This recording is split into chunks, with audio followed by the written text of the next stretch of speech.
the Artist Interrogations Podcast.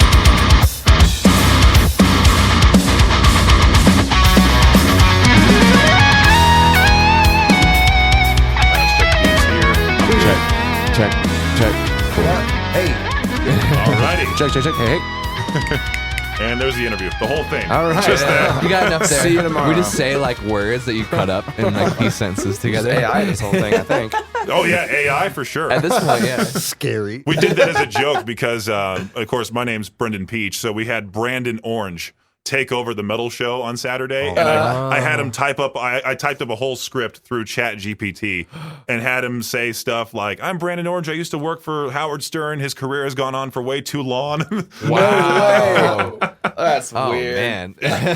Even with Jose Mangan, we just said, like, that guy was too nice to the point where I had to quit and come to K-Bear. That's funny. But how are you guys doing? That's great. Feeling We're great. Fantastic, man. Yeah. It's great to have you in here. Yeah, Thanks it's great for to be having me. here. Yeah, we have the disco. Oh, the disco ball's turned off. Who turned it off? We can't. Oh, there we go. Everything's fired. We got the Christmas lights in the back, and Yeah. I usually have the lights off during my show too, because it's kind of like too businessy with the lights on. This reminds me of like Yeah, my high it's- school bedroom, but like in the sickest way. Like the lights of posters and like maybe the disco ball every once in a while. It's awesome. Yeah, these posters over the years, it's crazy how long. Because K-Bear, I think, has been around since I was born. My Yeah. boss over across down the hall, not Victor, but Jade. Yeah. He's been doing this since I was born, so he's always Wow. feeling old when I'm walking in here. 'Cause, I was born in '96, and then he started this, I think, around that same time, or maybe '99. Yeah. but Nice. yeah, there's young photos of him everywhere, and yeah, it's a great station overall. I do enjoy doing this in the afternoon, just because the playlist can get so wonky. Like, Yeah. we can play Greta Van Fleet, and then next is Lorna Shore.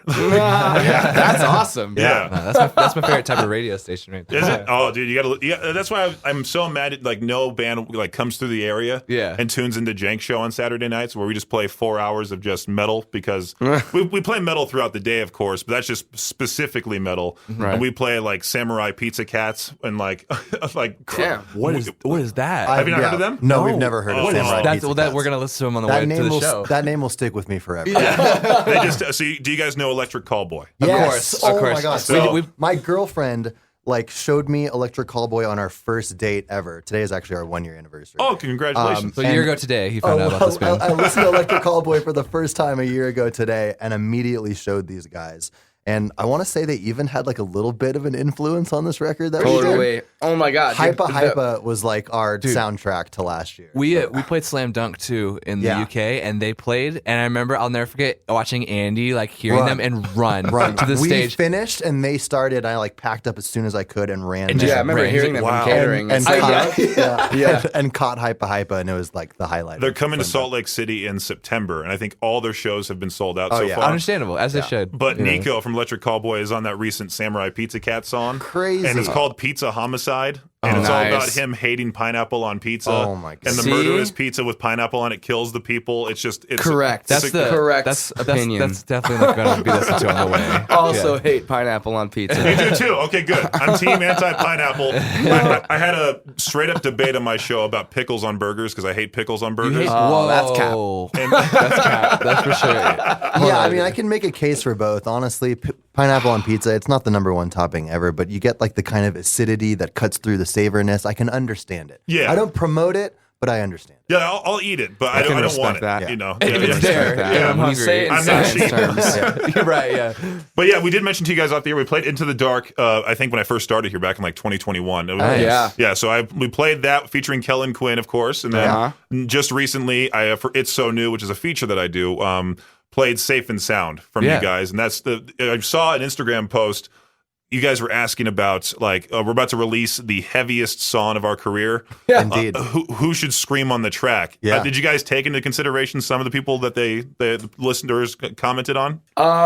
So I mean, like, how do we go about this one? Well, we'll shoot it to you straight. We'll shoot you straight. The answer is actually both. So when we had made that post, the song was already been recorded. So we already had, John Vigil on the track. But the comments are something that we absolutely take into, effect because these are our fans that know us really well and kind of know who we would sound, great with and that sort of stuff that we want to keep an eye out for. So, I mean, like we read all those comments and they were amazing. And the artists that, they mentioned are fantastic. And they're definitely on the short list of people that we will consider in the future. But at the time, we already had John on the track, and we're just a little bit of a marketing ploy. It was there. No, it's great. Also, it was sick though because like people were saying John too, like to feature, Yeah, on, and we were like, a couple cool, people okay. said Vigil, Yeah. and it was like low-key like, oh damn, somebody knows. Yeah.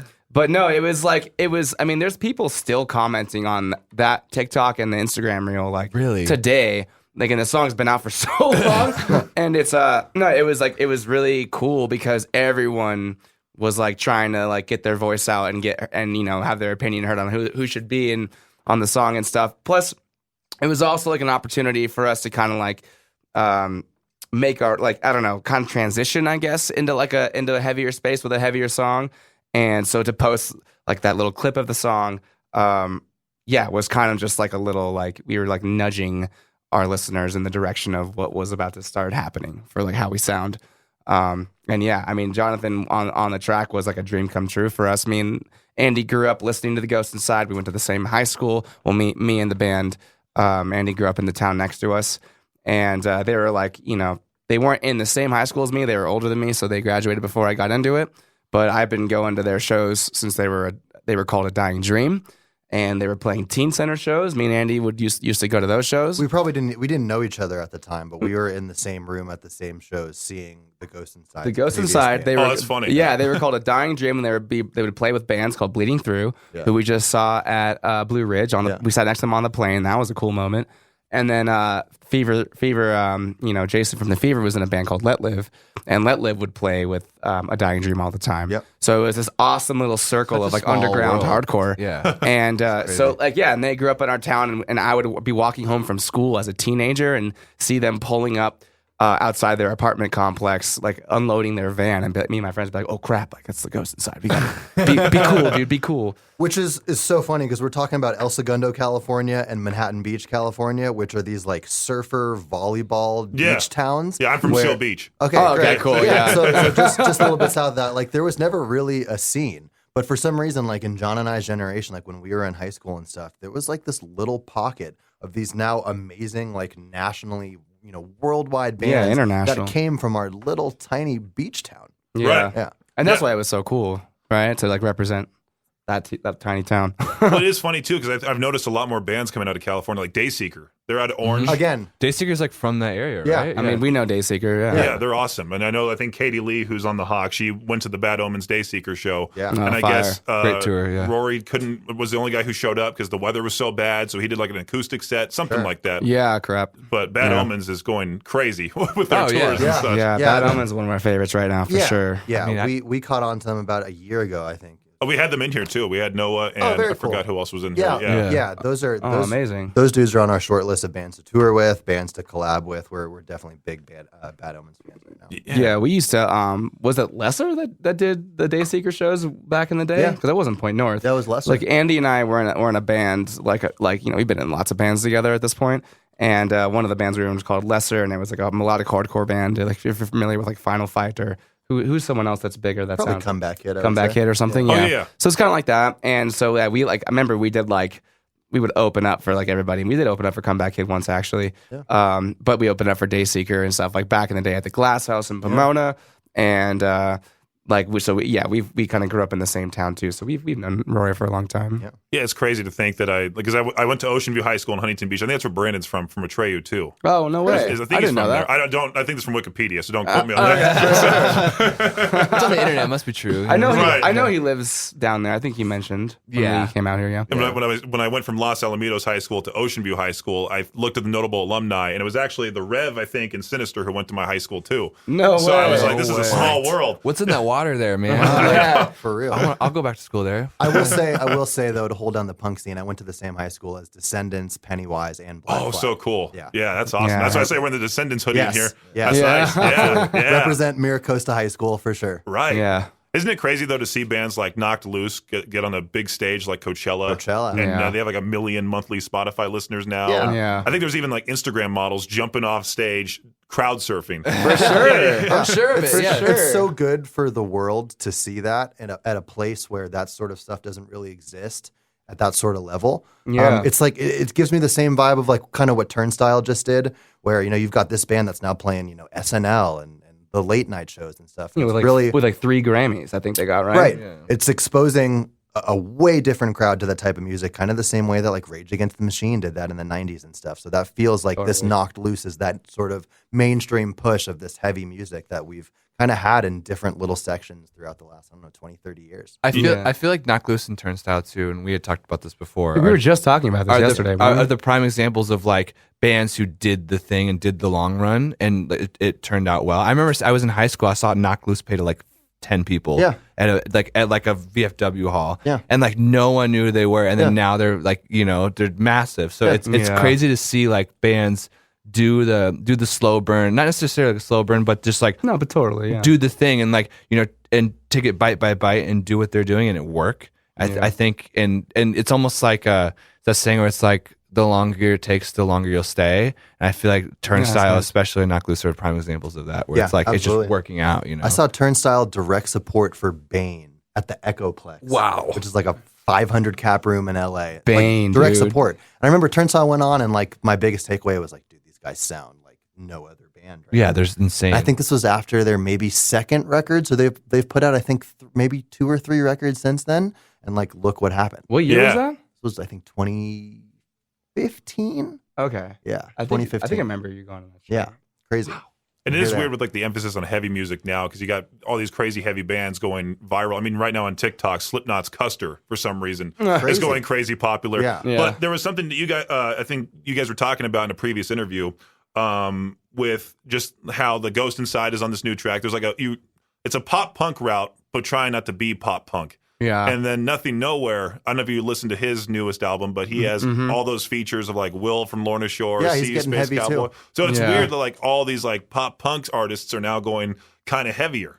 Yeah. You kind of see that all over the place. Yeah, I think anyone who like, especially is around our age, just was exposed to both. So like, we have a common denominator of Blink and Green Day, and the same thing with Metallica and Slipknot and Korn and stuff. But also, So- like Under Oath. Like we grew up going to Warped Tour and Right, stuff. right. And I think what's cool to touch on what you're saying about how all these artists are kind of like shifting that way is I think that everyone's just genuinely excited that there is a platform for heavier music now. Indeed. And so everyone's like, oh, hell yeah. Like I get to make a heavy it's all album. in us, Yeah. you know what I'm That's- saying? Like, that's exactly- everyone's got it. Yeah, in that's them. exactly Yeah. what I thought when we started writing heavier music. I was like, dude, like all these pop stars are like writing heavy alt tracks and like, and then all of a sudden, like, yeah, you saw like the Lorna Shore had like their huge massive moment, and then deathcore just like had this massive revival, Yeah. pop punk revival, whatever, but the deathcore revival was crazy. Yeah. And it was just like really cool that I don't know what it is. Maybe it's like the heavy heads or the heavy metal kids are grown up now, and all these millennials are. I don't know, like kind of I like think it's a band thing too. Like we look to our peers to kind of understand like what's being consumed, what's being digested, and I think when Right. like the first band kind of takes the leap and is like daring to go a little bit heavier and shows their peers that like we can do that, we can experiment that way, and it can be well received. Kind of gives us the little nudge we need to feel comfortable doing the same thing. Yeah, it's weird because I know like the top 3 biggest bands are like Bad Omens, Dayseeker, Sleep Token. Yeah, And those for sure. guys have the mixture of just like soft yet hardcore at the same time. Yeah. totally. And it's so weird how that's like a huge thing. I was talking to Nick Nocturnal like last year's a YouTuber. No and, way. And he was telling me about, of course, people my age or people slightly older are now becoming parents who listen to like Suicide Silence. And Yeah. and so Wow. Totally. they're showing the kids, and I think the kids are now going to those tracks and liking them. Yeah. 'Cause I Right. think even Deftones, for some reason, Yeah. regained in popularity with the younger kids and such. Totally. Yeah. Totally. I think that's totally valid. Yeah. I mean, I think it takes me back to. I remember speaking of Suicide Silence. The moment I wish I appreciated more was I saw Suicide Silence a week after their first record came out, and they opened for Mudvayne, and they were like the one of 6. And like man. they played with like the arena lights on, like no one cared about them at all. When you got to see Mitch. Oh yeah, 100%. I like So walked sad, in, dude. they the lights didn't even go down. They just like walked on stage and started with Unanswered. Like it was Crazy. crazy. Yeah. And I never in the moment I was like, these guys are lame. I want Mudvayne to come on. I want And then now I'm Mudvayne. like, I wish I would have appreciated that more, But that was Yeah. a moment that like shaped me as a kid too, to like get into heavy music with Slipknot, like seeing those, and it kind of planted the seeds in You were me. probably like 4. I was a young kid. I had to have been like, I think I was like 6 or 7. Like, yeah. Sage had the coolest parents in the game. You're lucky. Yeah, for sure. My first concert was Backstreet Boys. I think Sage's. I got you beat. I had Hannah Montana. Wow. My first concert was Fall Out Boy on the Under the Cork Tree record. Yeah. That was my first concert. Crazy. Yeah, it was Hannah Montana with the Jonas Brothers for me, and then all of a sudden, later that year, AC/DC. Oh, Interesting. wow. Because my sister wanted to go to Hannah Montana. The Same whole thing, family yeah. went, and then AC/DC 2008.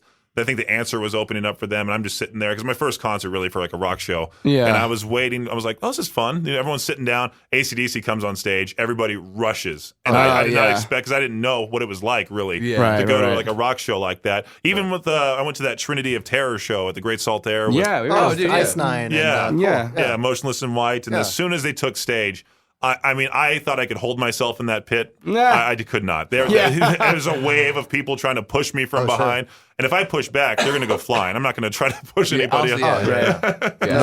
Gnarliest pit I've ever been in was Green Day's Bullet in the Bible tour. Oh, that's cool. That was, No that way. Was, that was probably 40,000 people at the Home Depot Center all playing at the same time. Oh my god. And I was 12, and God. I had to. There was a catwalk, so I had to crowd surf to like the side barricade of the catwalk to get me and my friends out of there at 12 years old. Jeez. And it was unreal. That concert like changed my life forever. I'm sure that record changed my life forever, and then that concert. That DVD changed my life. Yeah. Oh yeah. Where was that Green Day concert at? Home Depot Center. Oh, you said that. Yeah. Dang. Yeah. That's sick. That's it's not called that anymore. StubHub now. StubHub now. Yeah. That's right. Yeah. Crazy. I know. You guys went to Boise for the first time yesterday. Yeah. You Last guys night. enjoyed it? Or Absolutely. Yeah. Good. We've been in Boise one time on an off day, I think, on the Sleeping with Sirens tour, and John and I got to play golf. And That was here. yeah, that was there, and We're big golfers. Oh, huge cool. golfers. And yeah, the scenery was gorgeous. The golf was amazing. I just remember like how quiet it was, which when you're on tour, like those days are super important. So we were super stoked to come back and play for the first time, and that's kind of rare for us. Like, for as long as we've been touring now, to like play a place for the first time is getting more seldom. So that was cool last night to see like an area that we've never been, but still people that have seen us before, that have traveled to Salt Lake or festivals and stuff like that. So it's really cool to be in a place for the first time and still have a fan base there. Everybody in this area travels constantly because they want to go to Salt Lake. They want to go to some parts of Montana, even Boise. I've been to Boise for one show, and it's a 4-hour drive, but it's still worth it to go to a show. Yeah. But during the wintertime, of course, we had like 7 months of snow. Yeah. You guys came in just at the right time where it's nice and hot outside. Oh, it's amazing. Yeah. Yeah, this is the golfing weather we're looking for, so we're excited. Yeah, for sure. That's why we said yes to the tours. The golf, the golf weather. It's Yeah. cool. It's cool because last night it was like you said. It's very rare that we play places we haven't played. Yeah. So last night was a prime example of we don't know how this is gonna go. I mean, when you play Salt, like tonight, like we have a bunch of fans that'll be there, and if we play San Francisco or LA or whatever, we've seen enough through the touring, the fans that come and support. But Boise, we were like, let's see how this goes, Yeah. and we don't know how. Like, we'll see if we have fans out there. There's a couple markets on this tour, and we just did Bend for the first time, Bend, Oregon, which was cool. Yeah. And that was great. That was great. It was Yeah. cool to like brush off the dust of winning over a crowd for the first time, as opposed to like people keep coming back. It's like a different kind of challenge. Yeah, you know? we're at the stage where like we do have like some touring resume behind us, so it's like you're either going to win the room over or you're going to play to your fans, and we're like sort of in this balance of kind of both's happening at the same time. So Yeah. we definitely love the opportunity to play a place for the first time with maybe not a lot of fans, or we can kind of show people who Point North are for the first time. really cool. Yeah. I'm always curious as to what's the craziest city you guys have toured to. Boston. Boston, really? In terms of like crowd reaction, Dude, yeah. it's Boston every time. Wow. There's just something in the water over there. And that's from the first tour we ever did to the last tour we've done. I mean, Boston, Chicago, Chicago's and Denver, I would say, are probably our top three. Denver. It was like our first big tour, Sleeping with Sirens, and they were like chanting Point North as a 1 of 4, and that was like a crazy moment. I remember being like, That was "What is happening?" That was like the turning point. Yeah, I think Boston always just goes hard. Yeah. Like What I did we think play any in tour Boston? I do or whatever. So Palladium, well, Worcester or whatever. Yeah. it is, oh. Palladium's always So our, sick. yeah, and then we did the Big E Fair with the Day to Remember, which is our biggest crowd. It was like 7,000 people. Wow, Yeah. that's really cool. I'm probably crap myself if I see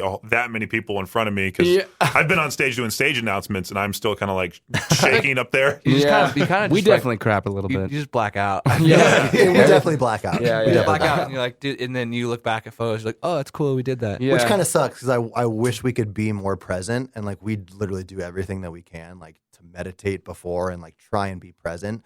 But you get up there and the adrenaline is just so crazy and you just like forget. Yeah, you just go Yeah. on cruise control. I have such a And- habit of only looking to the first 2 rows too. Like it'd be like 10,000 people there, and I like only look at the barricade rows. Yeah. I like look just above my kick drum, and I'm like, oh, okay, cool. There's that many people They're there. singing. Yeah, they're all singing. And then you look up and it's like, oh, they're crashing. Oh, damn. Yeah. Did it get easier? Like, were you guys nervous at all when you guys first started, or do you still have those nerves now? I think it's more excitement. I feel like it's more. Well, I can't speak for them, but for Yeah. me, it's more like I just want to do the thing. Like I'd rather. It's not more nervous to play. It's more like I just want to get behind my drums and feel like have my security blanket or something. Yeah. And I feel like I wouldn't have if I wouldn't do this if I didn't have that feeling of excitement. I feel like that's for all of us.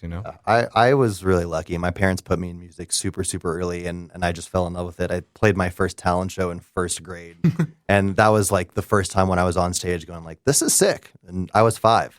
Yeah. And I was really kind of lucky to get that stuff out of the way then and kind of just be like, I could probably do this forever. Yeah. I don't have really a problem with like crowds so much as like worrying about the tech side of things. Yeah. We're in such a groove now with our touring rig and just how savvy we are with all of our equipment. And so now it's just kind of like we just kind of go through the motions and it kind of just works, and I don't have to trip on that. And then we say this a lot, but it's like the show is the easiest part of the day. The show is the easiest part of the playing day. the show is the easiest part of tour. Yeah. It makes sense because of all the prep and everything you guys Yeah, have to do. and we keep everything in-house, which is like just our DIY mentality. And Yeah. John produces all of our music, Sage builds all of our shows, and Yeah. I'm holding the business down in terms of merch and settling and everything. And it's like Right. it's so hard for us, even as we grow, to like divvy out those roles. Like I think we still love doing it so much that it's just like kind of a part of our identity. Scratch We just don't know how not to. Yeah, I think Yeah. that's what it is. We just don't know how not to, but it's also And like it's like, yeah, most bands would be like, yeah, I could afford to like, bring out 2 or 3 more people to do these things, but we're just like, but we're good. no, it's fine. We have like our core team, and we're a well-oiled machine at this point. I would also go crazy if I just sit around all day. And Yeah. wasn't like putting stuff together or Yeah. like doing something. I feel Being on tour and only having one job seems like way too mellow for us. Yeah. like it is. Yeah. Even around here, like doing radio, of course, like I do production stuff behind the scenes. Like Cool. most people think I just sit here all day and just talk in between the songs. Like, no, I'm just doing all the scheduling and stuff and trying to prep for interviews and all Yeah. that sort of thing. Yeah. Oh yeah, For there's a lot sure. that goes on, dude. Yeah, sure. really. Well, thank you guys for coming in today. I know you guys got to get going soon to Salt Lake City. It's like a 3-hour drive south. So, Something like that. yeah. that. Oh well. But it's going to be a pretty drive for you guys, though. Yeah. Yeah. And thank you so much for having us, man. We're really Yeah, stoked this to is be here, awesome. and we're glad we could cut out the time for you. So thank you guys again. Yeah, of course. Yeah. The Artist Interrogations podcast is a production of Riverbend Media Group. For more information or to contact the show, visit riverbendmediagroup.com.